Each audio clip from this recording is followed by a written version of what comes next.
What's going on, guys? Welcome back to the YouTube channel. I'm here with my boy Nate. You want to introduce yourself? How you guys doing? My name's Nathan. I run a paid ads agency. Been doing this for a little over like 2 years now, and we're currently in beautiful Florida. Yeah, dude. I like chill vibes because Miami's like super fast, and this is a perfect little mix. Oh, of course, yeah. Get a little chill vibe. You can go out in downtown. I'm like 45 minutes away from Miami in case I do want to go crazy, but I don't do that a little too much. Yeah. So running a multi-six-figure agency, I was just in your apartment. We literally have like the same layout. Oh, of course. What does like the day-to-day routine look like for you? Bro, honestly, I feel like from when we were starting to like now, it's definitely a lot different. Like my day-to-day routine now is pretty like much the same. Wake up, go to the gym, come back, usually get some coffee, protein shake. I don't like to eat until like 2 o'clock, which is like really weird. Fasting. But yeah, do the fast. Usually have my team calls at around like 11.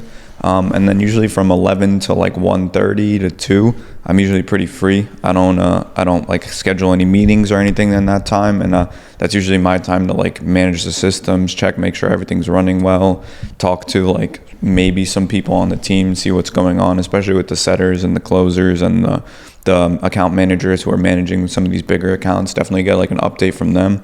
And then from there, usually like I would say 1:30, 2 o'clock, I start some of my like client meetings or basically just like new clients that we have apply, get on calls with them, sometimes sales calls. I usually get on the second or third call. I don't get on the first call with a lot of them, but usually that. And then from there, it's just work until work gets done and then go get some dinner. I don't cook at all. So I like to like go out and get food always because it's like one, I think cooking just like takes a lot of time and I'm not a good cook, but two, also it's like a good way for me to like mentally reset and then just like not think about everything that's going on and then, you know, get back into whatever I'm doing. And it's a good way for me to like kind of disconnect from everything. Yeah. So like with that schedule, do you have a set time or time zone that you go to bed and wake up every single day? So, I mean, I don't have like an exact time that I like go to bed and wake up. I wake up usually every day at like 8:30, like that's just the regular for me, like every day. But like in terms of like tracking it and like saying like I need to go to sleep by like this time or I need to wake up by this time, like not really. Kind of just naturally wake up at like 8:30 and then going to sleep, it depends on how much work we have to do, I guess. You know, some days it's definitely a lot later, especially like when you're doing a bunch of stuff or I have to go somewhere for like an event or something or meet somebody. It's definitely a lot more than just, you know, I need to be in bed at like 11 or 12, but I wouldn't say I have like a certain like schedule for sleeping and waking up, but I do track my sleep now with like Whoop and everything. So it's definitely very important. And I have seen a big jump in like actually tracking it and taking the time to think about it, like definitely in productivity. I know now, like if I don't get like 7.5 hours of sleep, I'm not going to be productive that day. Or like if I get more, then I feel like I don't really want to do much or stuff like that. So it's like really depends, but I wouldn't say I have like a set schedule for going to sleep and waking up. But when I was starting, it was definitely like that. It was, I tried to like literally plan out every single minute of like every day. Like I would have like hour blocks and like if you look at my calendar now, it just looks like a bunch of like bimbo wagons, like random stuff. But like when I was starting, it was definitely like need to do this now, need to do this now, need to do this now. Compared to now, it's more of like I would say now instead of building, I'm managing a team and like working with the team instead of just building something that when you're building, you have to like dedicate a lot of time to just like getting it up off the ground. Yeah, so you mentioned the Whoop. Do you prefer the Whoop over the Oura Ring or which one? I'm cheap, so the Whoop is a lot cheaper. No, I don't know. It's just I got it and I haven't like taken it off since I've got it. I mean, like it's pretty simple to manage. The app is good. It manages my workouts, my sleep routines, everything. So I don't know. I've never tried the Oura Ring. I've heard about it, but I've never tried it. But the Whoop is what I've been using, and it's actually been like what 6 months, and it's very, very helpful. But like, so is the sleep tracking on it good as well? I think it's pretty accurate. I think it tells me like exactly when I go to sleep and how I sleep. And like, does it track like your REM cycles? Yeah. Okay, it tracks all your REM cycles, everything, your light sleep. And like, you'll feel like when you didn't like sleep well, or you'll feel like when you didn't, you know, get a good like workout, and like you'll feel it and then you'll know and you'll be like, okay. So I wouldn't say I like stare at them and like judge my day based on how well it went, but it is a good overview of like everything and how it goes. Yeah, so you do paid ads, correct? Of course. So you said you've been in it for 2 years? Yeah, so this agency that we had, it's been like, I want to say a little over a year and a half. But I did a lot of paid ads before, and like my start with all that was just local lead gen. Like I was working at a real estate firm, and this whole idea of how we started was I was working at a real estate firm, and I saw that like we were getting these basically like spreadsheets of like 500, 600 names, and we'd be cold calling every single one on that list. And I'd be like sitting there and like talking to everyone in the office, and I'd be like, there has to be a better way. Like this can't be like the way that it actually is. Like there's no way we're sitting here getting a list every day of 500 people, calling these people. Half these people don't want to talk to you. They don't even know who you are. They don't want to sell anything. They don't want to buy anything. So I was like, there has to be a better way. And then, you know, you go to YouTube Academy, you start looking up all these videos, and you're like, oh, so maybe there is a better way. And then we tried setting it up for like a couple things. The first ever client that we ever had was $250 for 4 ad campaigns for it was like a cosmetology clinic.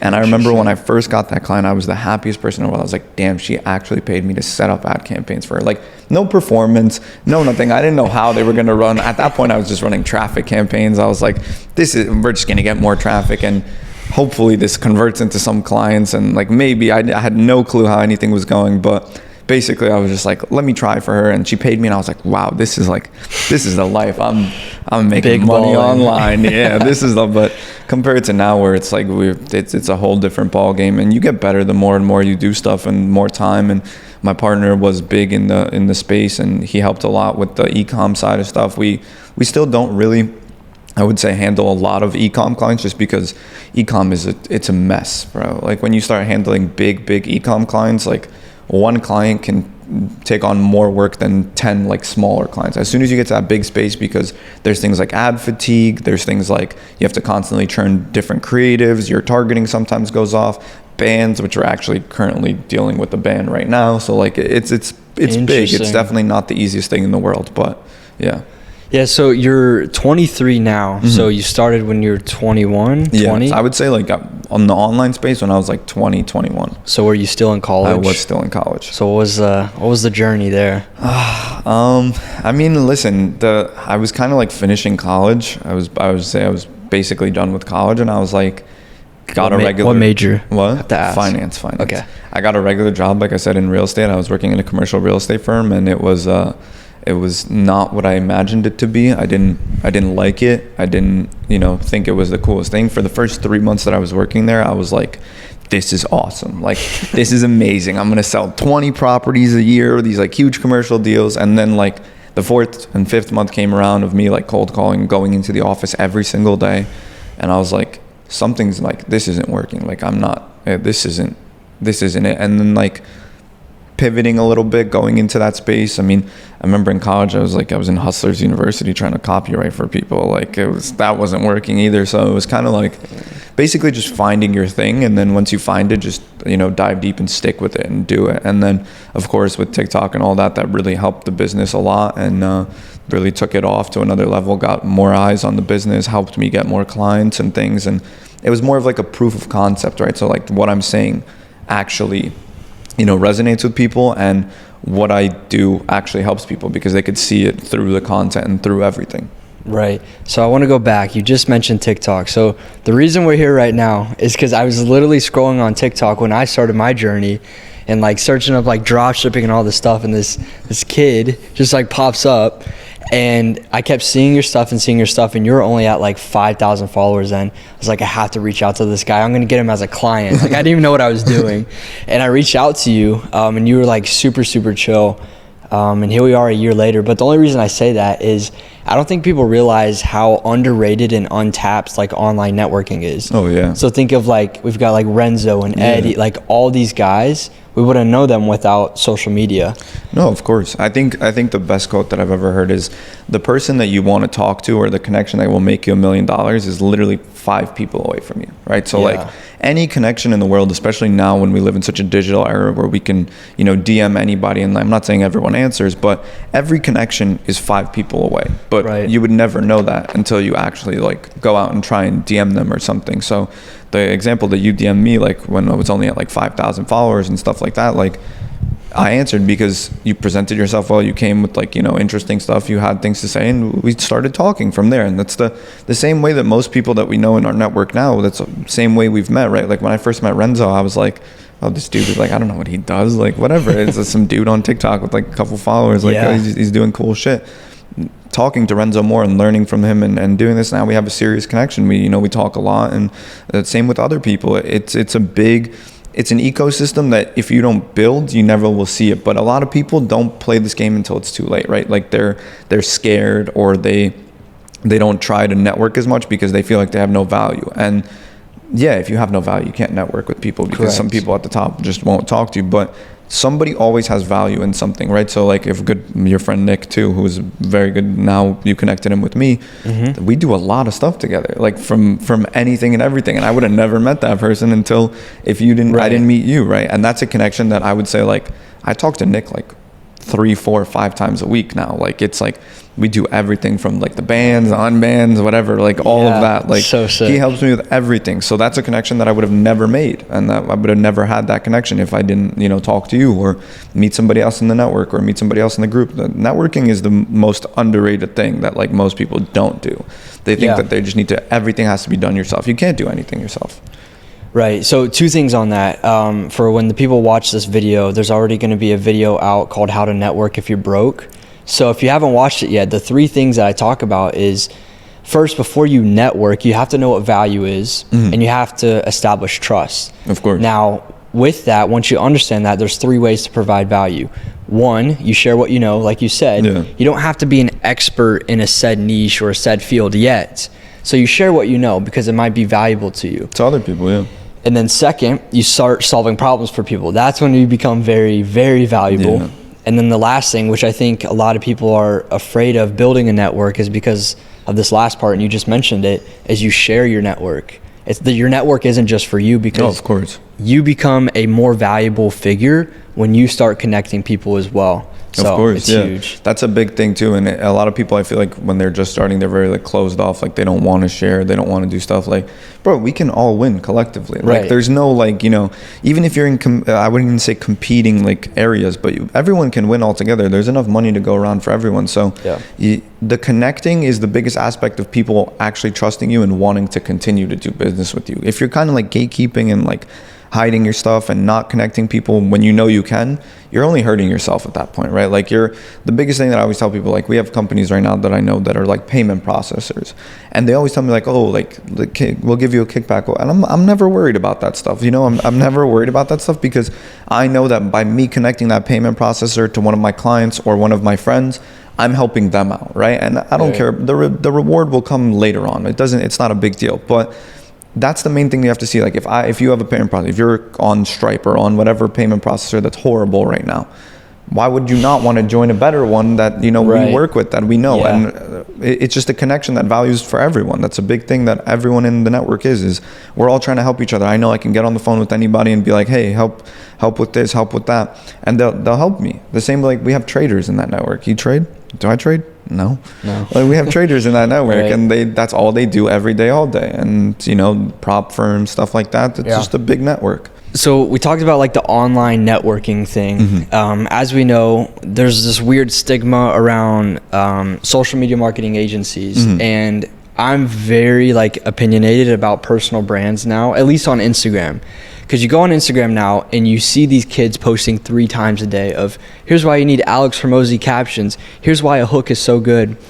So like, what's your opinion on how kids, if they really want to start networking and make a name and create their own figure in the online space, like what's your best advice for them if they started today?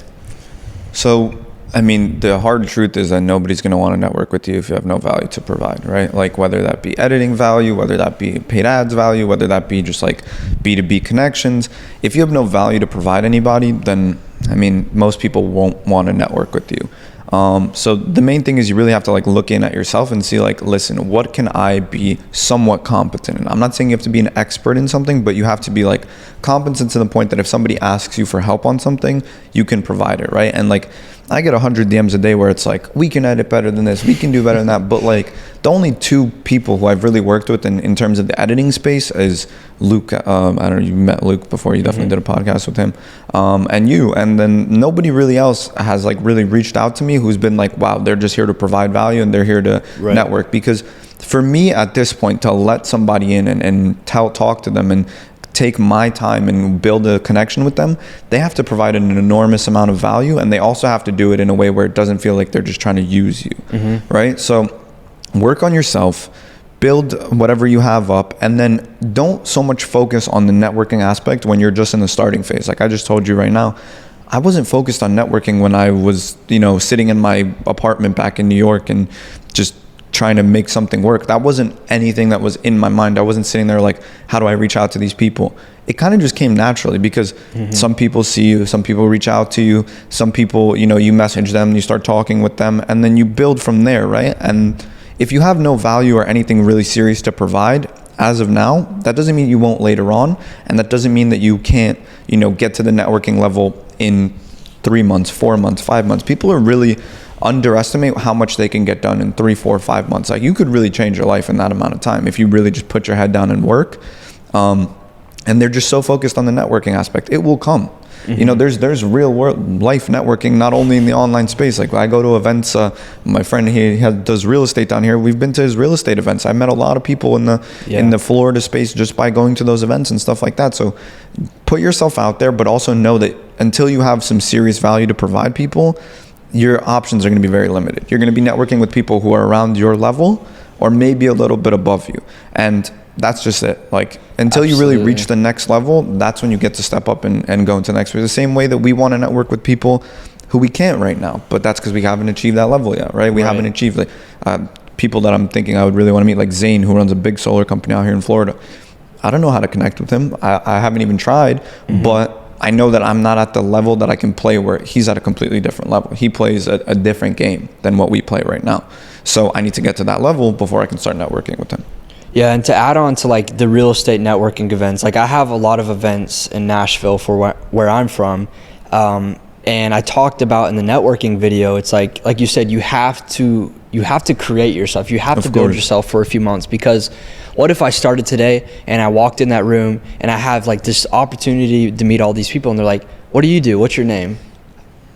My name's Nick. I'm here at the event. Yeah, exactly. Like, oh, okay, just another kid. What if I walk in there? What do you do? Oh, my name's Nick Lauer. I run a short form video agency where I help real estate agents grow their personal brand. Exactly, personal branding. You start helping them and you provide value to them, even if it's something that they're not interested in right now, but especially at these local events, a lot of people walk up to me and we start talking and they're like, well, this isn't really something like I could get into, And I'm like, I know this isn't something you get into, but it's still a valuable connection because we do other things, I have this business, I have this, we connect other deal flow. Like there's other things that you can provide value to people, even if they're not your ideal client avatar, because 90% of people won't be your ideal client avatar. They won't be the exact person that you want to work with, or that's going to pay you money to work with them. They're not going to be that person, but that doesn't mean they're not a good person to network with, and you still need to provide value to be able to get into that room.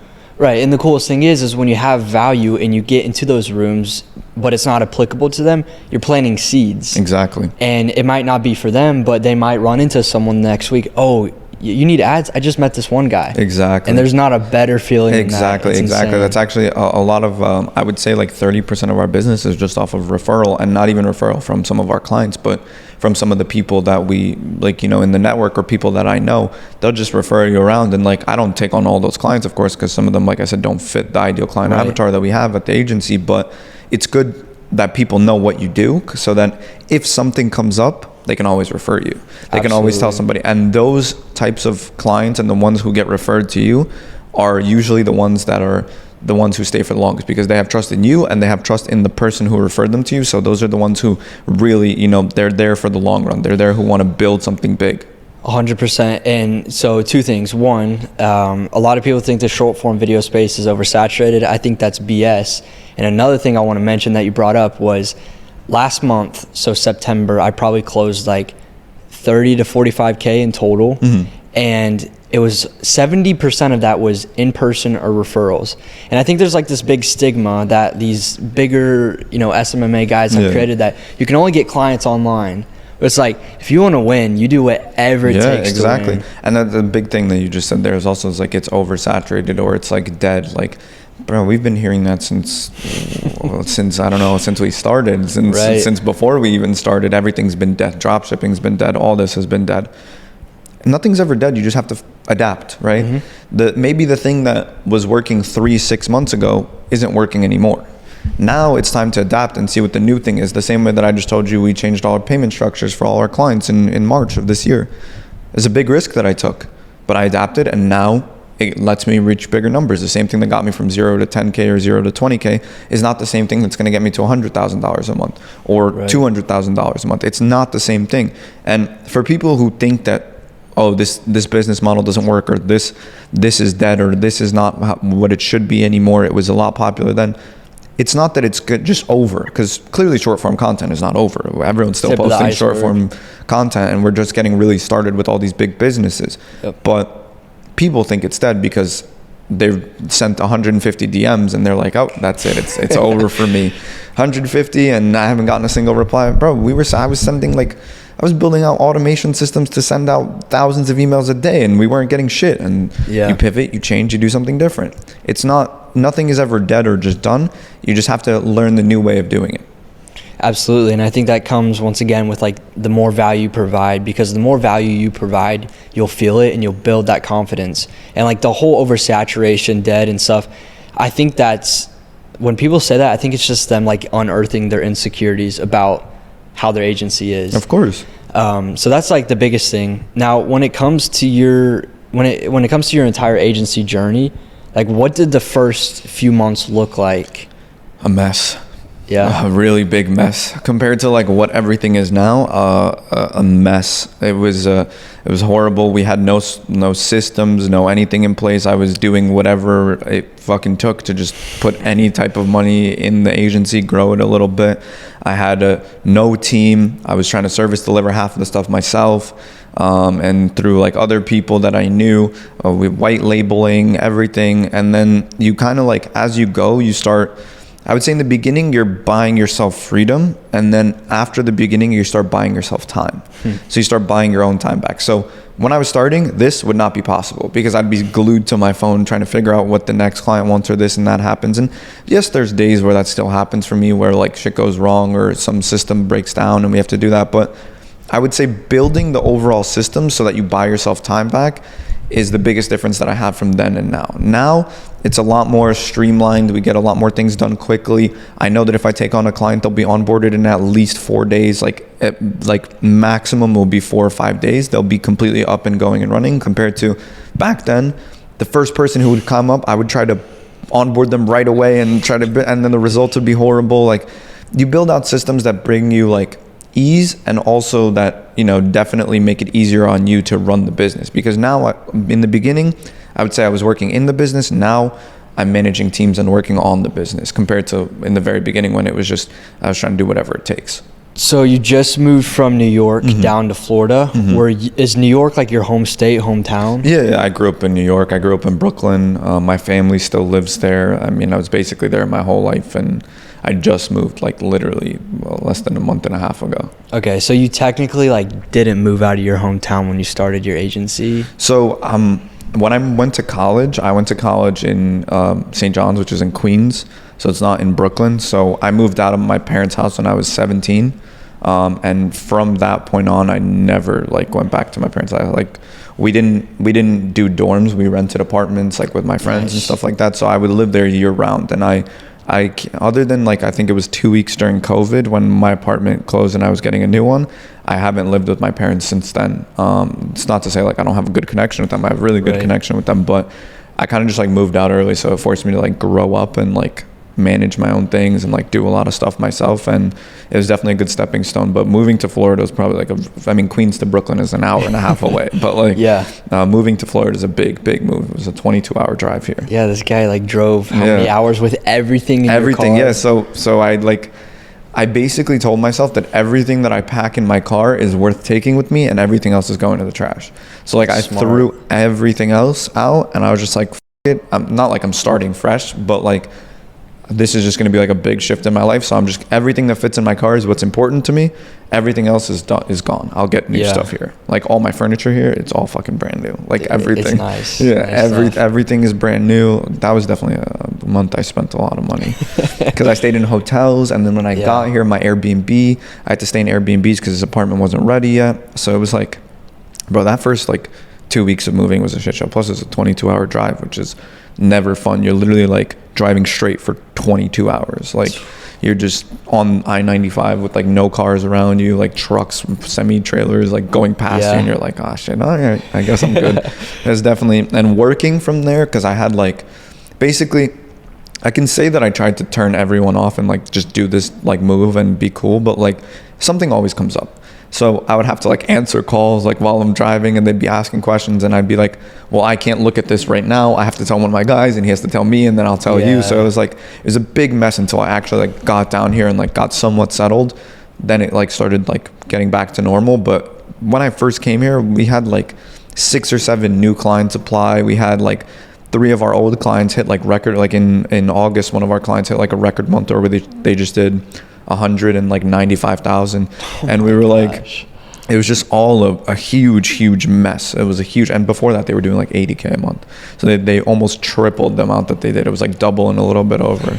So they couldn't manage the lead flow. We had to build out new systems, all that, and then all of a sudden, like, I'm still moving through all of this. My apartment's still, you know, putting it together. I was sleeping on the floor for like 2 weeks until my bed frame came. Like, I literally, the first day I got into this apartment, I drove to Staples, bought that desk, bought a mattress, and that was it. And then I was living like that for 2 weeks. For 2 weeks until like slowly stuff started coming in, and I was like, all right, I have a little time to put some furniture together and stuff like that. But there's definitely a big move, and it wasn't easy. Yeah, but I mean, you could probably say it's definitely worth it, and it's going to be so worth it. You know this. I don't think you know the full story, but I moved out of my house when I was 18. Yeah. And so last year is when I landed my first client in like December. Dude, all I had was enough money for the rent and deposit. Said, you know what? I'm going to buy a $2,200 per month apartment because I'm going to make it happen. No, of course, yeah. That's a big thing. Some people, like, they thrive under the pressure and they get better, and other people don't. And, like, you'll never know until you put yourself in those situations. Clearly, you took a risk, and the risk paid off for you. But if you always play it safe, you'll never know, right? Exactly. Like, you have to take the risk. And this, like, I wouldn't say this was like a risk for me, because like it's not like I'm in an apartment that I can't afford or something like that, but like it's just a big move, and it forces you to do new things. It forces you to, you know, be in a new place. I don't know too many people out here. Most of the people I've met out here have been because I've been going out, networking, talking to people. So it's definitely a good change. And plus, I mean, I just think life here is a lot nicer than it was in New York for me. Like, just a lot more enjoyment. It's calmer. New York is crazy. I mean, it's insane, and it's just nicer overall here. Yeah, I might have the wrong perception, but when I think of New York, it's like dark, gloomy, but fast at the same time. It's very fast, yeah. But you'd be surprised, honestly, like business moves fast everywhere. I've had business here that like moves just as fast as it moves in New York. It's just the life in New York moves fast, right? Everyone's rushing somewhere. Everyone's trying to go somewhere. Everyone is, going to the next place that they didn't miss out. Like the biggest example I give is like one club to the other, to the next, and meeting this person. Then 10 minutes later, you're in the city with talking to somebody else. So it's really, really fast, but sometimes it's nice to like, calm down and just not have all that hanging over your head. Right. It's a good grind mindset, but you reach a different stage in your life where grinding is not what you need to do to hit the next step. You need to like work strategically and build things and play the long game instead of just like grind, hustle. You know what I mean? Like, I was working in New York. I worked as a waiter. I worked as valet. I worked like in like my college, was like those stupid things that like swipe the cards and shit for people. Like I was doing anything and everything to just make some money. Other things we won't talk about that I was doing, but it was just like, you hustle just to try to make some money, because also living in New York is very, very expensive. And it's like the simple stuff that you don't think, like, bro, I go to Chipotle here, it's like $15. In New York, it's like 22. It's like simple stuff like that. Like you don't think about it. It's way more expensive to live there. And when you're starting out and you don't have a lot of money, those things add up. Compared to like when you can afford to just like go out and do those things, it's nice to live in New York. I'm going back there next month to just go visit, but like I don't want to live there anymore. Right. Yeah, definitely don't want to live there anymore. Yeah, so you talked about like grinding in seasons. I don't know about you. So I like to go through like seasons of like complete grinding, like saying no to people. So like after this trip, it's October 1st right now. So when I get back on the 4th, like the next 3 months, I'm going to say no to so many people. I'm going to lock in. Do you find yourself doing the same thing? Oh yeah, for sure. So I would say compared to like before, now I don't say no. I don't say no. I mean, I don't like lock in as much because I just have a lot of other things that are happening. But there's still times where like I'll go on like 45, 50 days of just like, no, like I don't go out, I don't do this. I'm strictly focused on the next level in my life. Eddie calls it like a training arc. Yes. So it's like a training arc that you build and then you kind of like relax and get back to it. But now I would say it's a little bit harder to do that because I can't just disconnect from everything. I have a lot of things that outside of just the agency that I have to do. A lot of people come here, clearly you doing a pod, like stuff like that. So I can't always just disconnect completely, but if I could, I definitely would. And I definitely used to do that a lot more than I did. There would be like 6-month spans where I would just lock in and say no. And I think most people are scared that if they say no, they're missing out on things. And like, yeah, you're 100% missing out on things. I don't disagree. Like I've said no to a lot of things that I probably missed out on that were a lot of like short-term fun, like going out, doing this. But you're trying to build something. And if people can't understand that when you say no and they get offended by that, then those aren't people you want to have in your life. Right. And if there's one thing I learned in college before I dropped out was opportunity costs. Yep. Like no matter what decision you make, you're going to lose something and you're going to gain. And you just have to think of like, what's my ultimate vision? What is my goal? And if I choose this decision, what am I losing? What am I gaining? Yeah.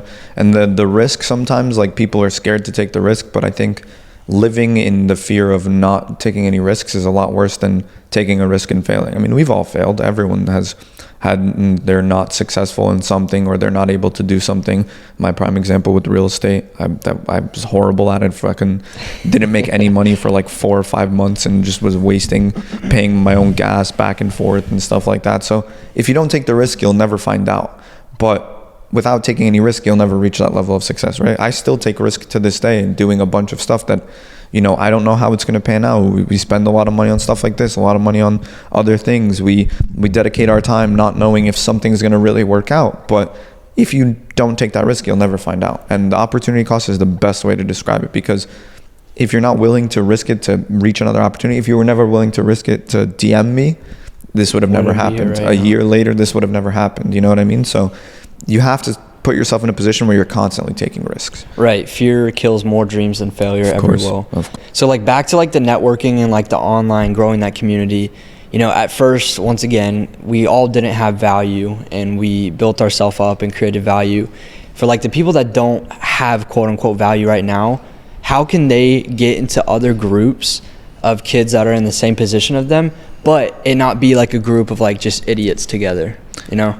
So, I mean, I'm a big supporter of like paid communities and stuff like that. Like, of course, for me, it's a little bit different, like stuff like Capital Club and stuff like that. Like those big paid communities, like I'm a big fan of that because that's something that you openly go to knowing that you're going to meet people who are like-minded, people like you. But on a smaller scale, there's a lot of like opportunities to do these things like without paying the $15,000 or the $20,000 that it costs to go into this. Things like Discord groups. I mean, personally, it's not for me, but like for other people, and just meeting people at your level will push you to get better, right? Because the more people you meet at your level, the more you're like, oh, this guy just did this, I want to do that. This guy just did this, I want to do the next thing, right? So finding these groups, I mean, there's a lot of free ones online and stuff like that, but mostly you want to build a circle of your own people who are even like-minded and your peers, I would say, at your level. I would try to build like some sort of like text group with all these people where you guys just talk every day, you know, brainstorm ideas, talk about stuff like that. Like I have friends now, like outside of the online space, who we do that with too, still to this day. And that's like one of the most beneficial things for me because like I get to see their perspective, I get to talk to them. So however you build this system, for some people it's Discord, for some people it's I don't know, text, for other people it's something. It's important to have people at your level. And I mean, you can judge the character of people when you talk to them, you know, if they're stupid or not, if they you know, don't know what they're talking about. So just try to find, I would say, 5 like-minded people and keep those people close and build with those people. Even if you're not directly in business with them, just stay around those people, and eventually you'll build to something like really big with all of them. Yeah, I like to use the analogy that Mr. Beast talked about on a podcast. Before Mr. Beast became who he was today, for like 12 hours a day, him and like these other guys, I think it was like a dozen, maybe 20 people, they all got on Zoom every single day, and together they studied thumbnails and they studied like all this stuff because they knew they wanted to be great YouTubers. So to add on to what you said, when you're in a community like that and one person fails, everyone succeeds they succeed after that. So you all grow at the same level because you're learning faster. It's a collective. You all work together to get to a certain level. And like I said before, and I think this is a big like stigma with the online space, is like you can't do anything by yourself. Right. Like you cannot do anything. And this was a mistake that I made over and over and over again in the business side, because I didn't want to build a team. I didn't want to pay people. I wanted to do everything myself. And at a certain point you realize if you want to get to the next level, doing it by yourself just doesn't work, right? We're trained mentally and taught through the school system, through everything, that we have to do everything by ourselves. But in real life and in the world of business, it's the complete opposite. Instead of me trying to learn something and do something myself and build something brand new, I'd rather pay someone who knows how to do it, who's done it already, and they can just teach me, or they can do it for me. That's the biggest thing that people I think don't understand, is like you're not losing by letting people in doing stuff for you. And the more people you have around you as a collective, you all grow. When we were in the agency group chat, the one that we have, when we were starting, everyone was at like 20K, 10K. Look at the numbers now. We got people doing 180, we got people doing 70, we got people launching new businesses, and we all picked up as a collective. It all picked up as a collective because we would get on calls, we would talk to all these people, we would do content together, we would spend time with each other, and we all grew. So I think it's very, very important. If you can't get into these groups now, build your own group, right? Make your own system. Find those people that you're close with that have the same morals, the same ideas as you, and build with them. Yeah, and I think what's equally important is you have to know who you are and be confident in yourself, because you may get access in that room, but if you have imposter syndrome, all that stuff, game over for you. That's a big thing. I think a lot of people are lost, and they don't know what they want, and they don't know like what their, I think I call it like what their why is, like why they're doing this, or who they're doing this, or what made them want to do this in the first place. They're just following a herd, and it's like the herd mentality, and that gets seen out really quickly. That gets, people, I don't like people like that who don't know what they're doing. And we've had people come into the chat who like, everyone can tell. Yeah, exactly. Everyone can tell that they're not the person that they're supposed to be, and they're not building, and they're not aligned with their goals. So figure out yourself, figure out what you want, and then find people based on the same exact thing as you, not just people who you look up to or people who you think are in the position you want, because some of them really aren't, and others are, they're not really pushing for the same collective that you are, and then that's when it becomes like one guy's upset that the other one is succeeding and stuff, and then it becomes a whole mess, and you don't want that. Right. And like I'm big on energy, not in like a weird way, but like this dynamic of right course, now. There's good energy. We know how to talk. It's flowing. So, when you get in these situations too, and you really know who you are, you can evaluate if the atmosphere is accurately reflecting who you are. I think that's important. And a lot of people don't, like they're uncomfortable, or they don't feel the same way as like other people do,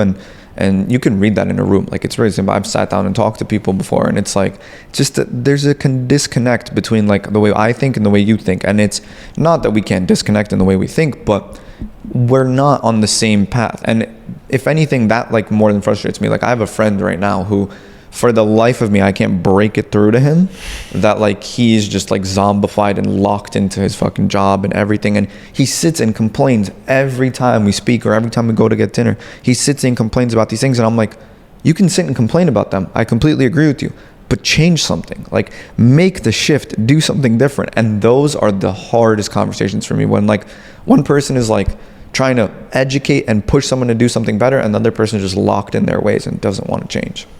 It's a hard talk. All right, so I want to wrap on like a very important topic that I feel like we're all kind of venturing every single day.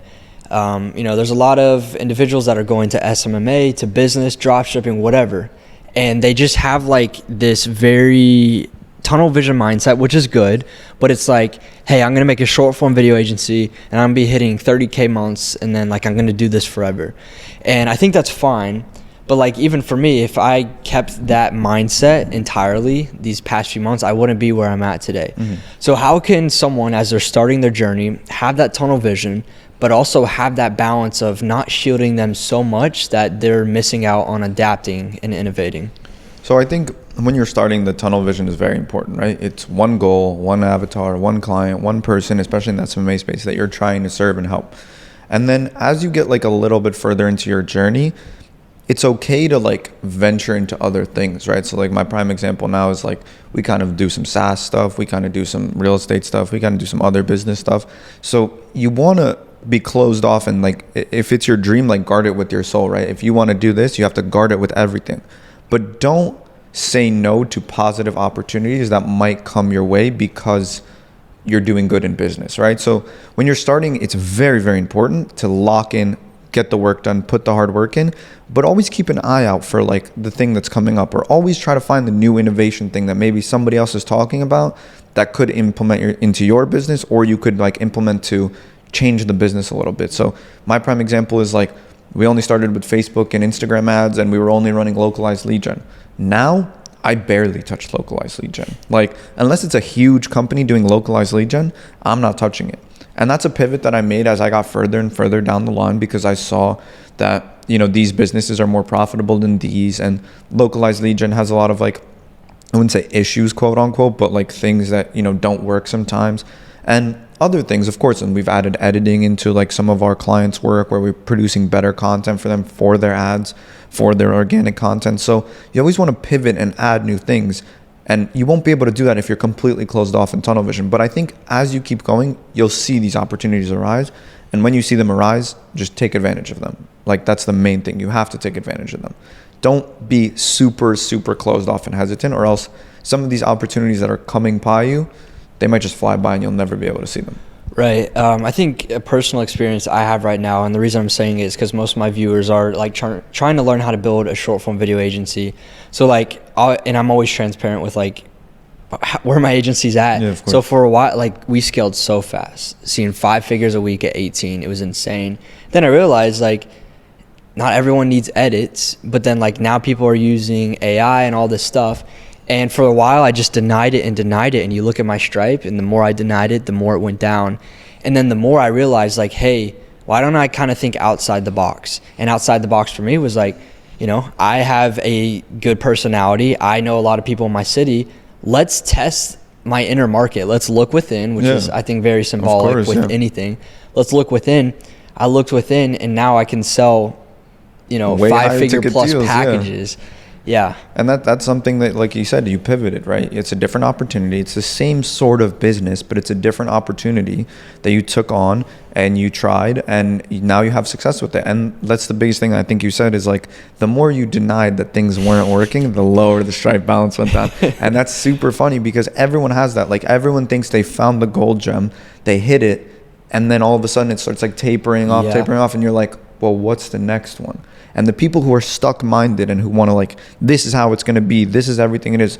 Big adjustment for me right now that I'm talking about is a TikTok shop for a lot of these e-com stores and stuff like that. It's huge right now. And for a while I was like, this is a joke.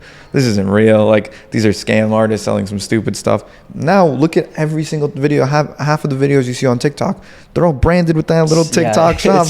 Somebody's trying to sell something. So now it's huge. And now on the advertising side, it's massive, and we need to get a hold of it because it's the next big thing. So don't be closed-minded and locked off, because you might miss the next opportunity that will make you a lot of money, but also grow your business and your brand and you as a person, right? Like, remember the UGC wave?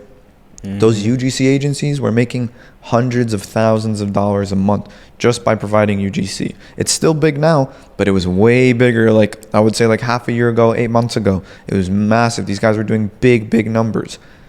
That's something I never took on because I was like, nah, I'm not going to stick with that. I might try like to get a little UGC here and there, but I'm not going to do it. But I could have, but I said no, and I missed out on an opportunity. So stay open-minded, guard your dream with your life, but don't say no to everything that comes your way, especially if it's something that like you see is changing in the, like, I don't know how else to say it other than like the atmosphere of the world you live in, if it's changing, stay on top of it. Right. And I think it goes back to like that tunnel vision mentality. Like, yes, go to where you're going towards, but look at the opportunity cost and evaluate, hey, is this something that's going to slow me down, or is it something that is going to be a stepping stone? Because that's the thing with anything, whether it's a relationship, a business, you should aim to continually grow, and every day, every opportunity, every failure, if you let it, should be a stepping stone. It's a learning experience. Yeah, every failure is a learning experience. You don't fail, you just learn. You see the next thing, like you made the mistake once, okay, it's fine. You made it twice, it's fine. But don't keep making that same mistake, because I'm a big thing. I think God tests people until they pass the test. Once they pass the test, then it's on to the next one. And I think of many times in my life where like I've been tested and I'm like, damn, this happened. And it feels like the whole world's coming down on you. And until you pass that test, it won't end. And once you pass the test, then you're on to the next one. You're on to the next stage of life. You're on to the next thing that, will take you to the next level. And that's when you have to adjust and edit. Yeah, I think the craziest feeling, at least I felt, because a year ago was when I started buying the courses and all that stuff. And honestly, I have my opinions about courses, but I stewarded it as much as I could and like use the community and like all that stuff that it works for me. There's a lot of kids that buy it, it doesn't work.